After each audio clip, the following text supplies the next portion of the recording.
pour cette grâce qu'il nous a faite de pouvoir vivre ce matin. Si nous sommes en vie, c'est par la grâce de Dieu. Beaucoup de gens avaient voulu être comme nous en vie aujourd'hui, mais ils n'ont pas pu. Mais si nous sommes en vie, c'est par la grâce de Dieu. Sans plus tarder, nous allons entamer notre sujet d'étude ce matin. Le sujet est intitulé Les déluges. Les déluges. Nous connaissons tous cette histoire. La destruction du monde par les eaux. Alors le texte clé est dans Matthieu chapitre 24 verset 37. La Bible nous dit ceci: ce qui arriva du temps de Noé arrivera de même à l'avènement du Fils de l'homme. Ce qui arriva du temps de Noé arrivera de même à l'avènement du Fils de l'homme. Qu'est-ce qui arriva du temps de Noé? La destruction du monde. Le monde a été détruit. Mais on nous relate pourquoi est-ce que le monde a été détruit? Pourquoi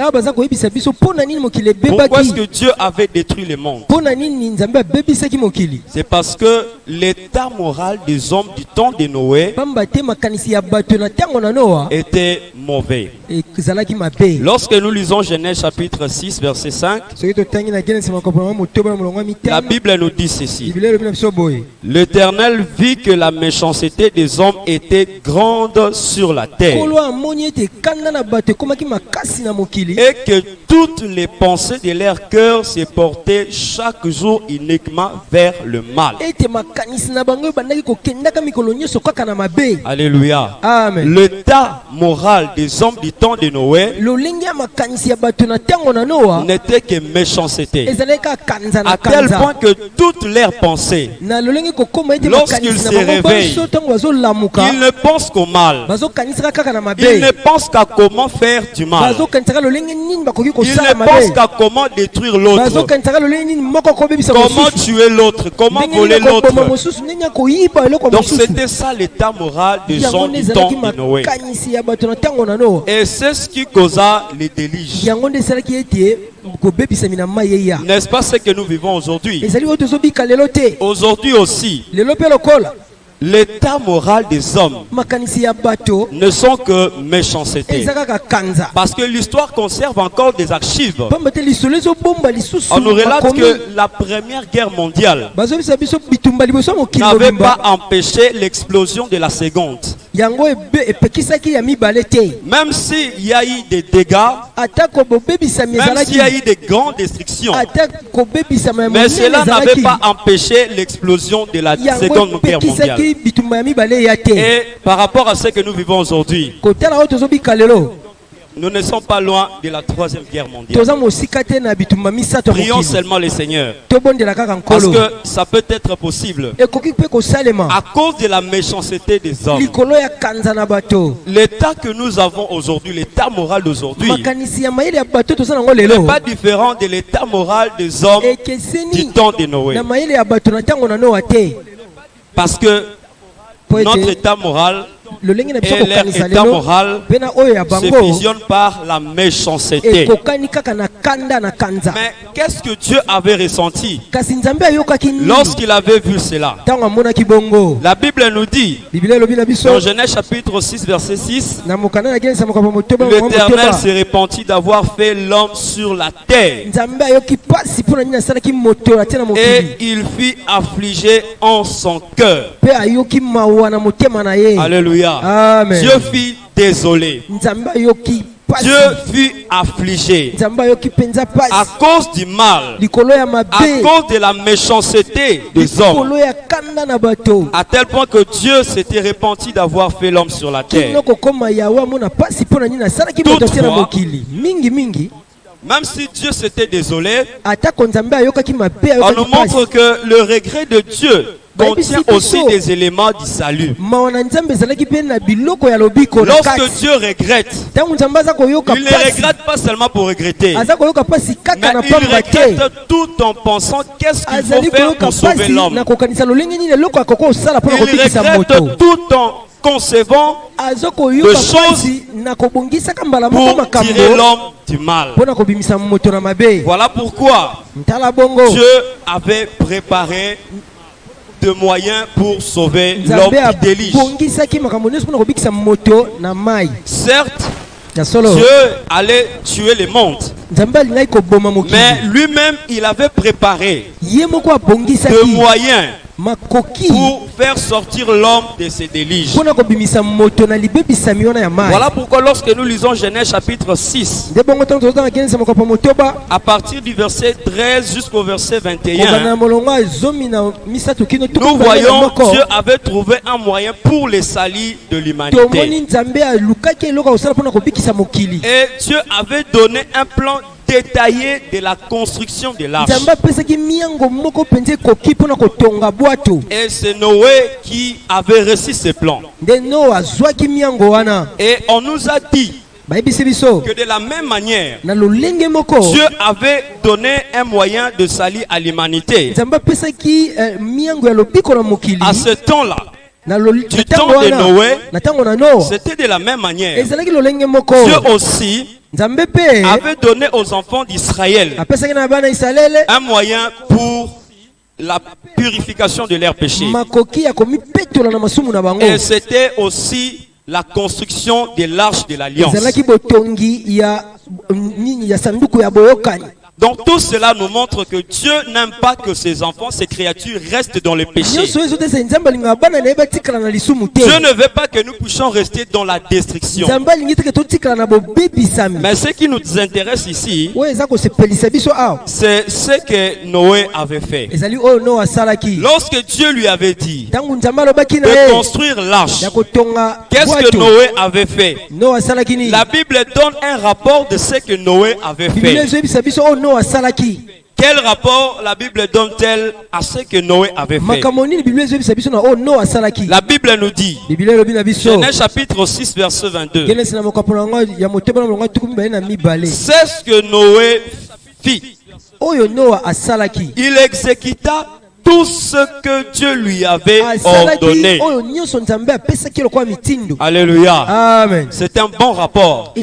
Parce que Dieu voulait détruire l'humanité, mais il avait un plan de sauvetage. Il ne voulait pas détruire l'humanité, mais il voulait détruire le mal qui se trouvait dans l'humanité.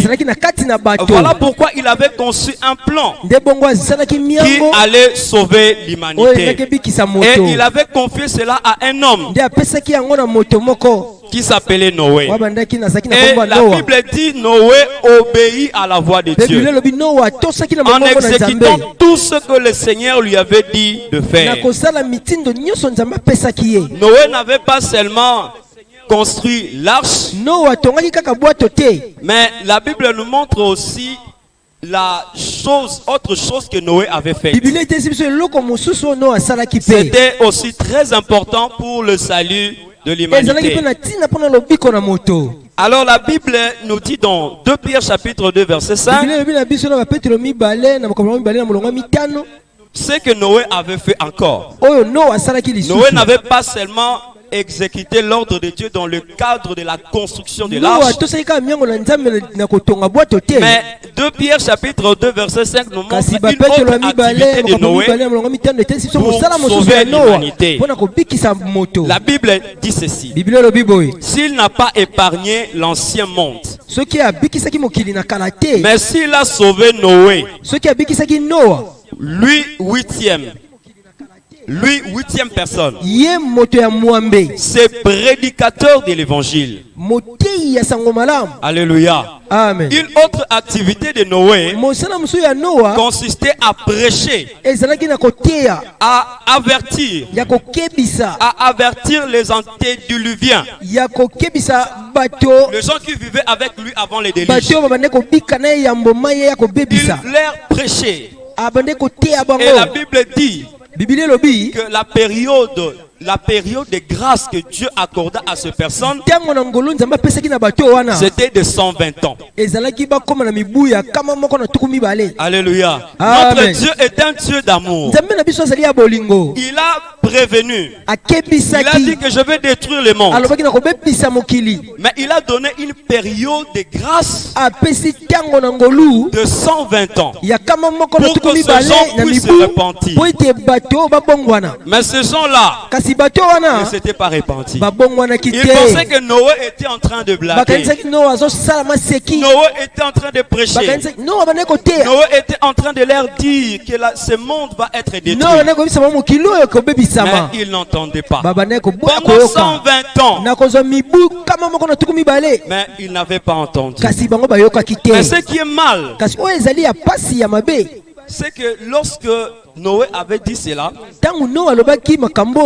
avait dit, le Seigneur a dit que je construise l'arche et nous devons tous entrer là-bas pour être sauvés des eaux du déluge. L'arche de l'alliance. L'arche, pardon, de Noé n'était pas seulement le moyen pour le salut, mais c'était aussi un signe pour la fin du monde de ces temps-là. L'arche servait aussi du signe. Lorsque Noé avait fini de construire l'arche, il est entré avec sa famille, avec les animaux. Dieu ne s'était pas arrêté là en termes de grâce. Dieu accorda encore 7 jours à ces gens-là pour se repentir. Mais pendant que Noé était à l'intérieur, ces gens se moquaient de lui. Mais tu as fini de construire l'arche. Où est la pluie? Noé, tu es fou. Tu as commencé la folie. Mais Noé était toujours là. Et au 7e jour après la finition de l'arche, la pluie avait commencé. Et tous les hommes avaient péri. Alléluia. Amen. Et Jésus a dit, ce qui arriva du temps de Noé arrivera à l'avènement du Fils de l'homme. La destruction qui arriva du temps de Noé arrivera aussi au retour de Jésus. Alors que nous prêchons qu'à bientôt Jésus va revenir, beaucoup de gens disent depuis que Jésus était monté, depuis qu'on a commencé à prêcher le retour de Jésus, il ne revient pas. Bien aimé, Jésus reviendra. Jésus reviendra. Et nous devons nous préparer. Nous devons nous préparer pour l'accepter. Parce que ce qui arriva du temps de Noé arrivera aussi du temps du Fils de l'homme. Le Seigneur dans Matthieu 24 a donné des signes du temps de la fin. Et tous ces signes, nous sommes en train de le voir. Nous voyons de guerre. Nous connaissons l'affaire avec la Russie. Ça fait partie de signes du temps de la fin. Lorsque nous le voyons, nous ne devons pas être étonnés parce que ces choses doivent arriver pour nous montrer que nous sommes proches de l'avènement du Seigneur. Le Seigneur veut revenir et il veut que nous puissions donner notre vie à lui. Pour ceux qui n'ont pas encore fait cela, ils doivent le faire. Et le dernier signe à s'accomplir, c'est dans Matthieu 24 et 14. Le Seigneur a dit, cette bonne nouvelle du royaume sera prêchée dans le monde entier pour servir de témoignage à toutes les nations. Alors viendra la fin. Ce que nous sommes en train de faire ici, nous sommes en train d'accomplir le dernier signe du temps de la fin. La proclamation de l'évangile, c'est le dernier signe. Et le Seigneur Jésus veut rentrer. Et du temps de Noé, la Bible dit que les gens se mariaient leurs enfants. Donc la vie était normale. La vie était normale. Mais la fin était arrivée. Jésus-Christ reviendra. Alors que notre vie sera normale, nous serons en train d'accomplir nos activités journalières. Il va arrêter. Alléluia. Amen. Nous devons nous préparer. Le Seigneur veut revenir. Et lorsqu'il reviendra, qu'il puisse nous trouver prêts. Comme le 5 vierges de Matthieu 25. C'est alors que nous allons hériter le royaume des cieux. Que le Seigneur bénisse sa parole. Au nom de Jésus. Amen. Amen. Éternel notre Dieu, nous te bénissons pour ta parole. Merci parce que tu nous as montré que nous devons nous préparer par rapport à ce qui va arriver à notre monde.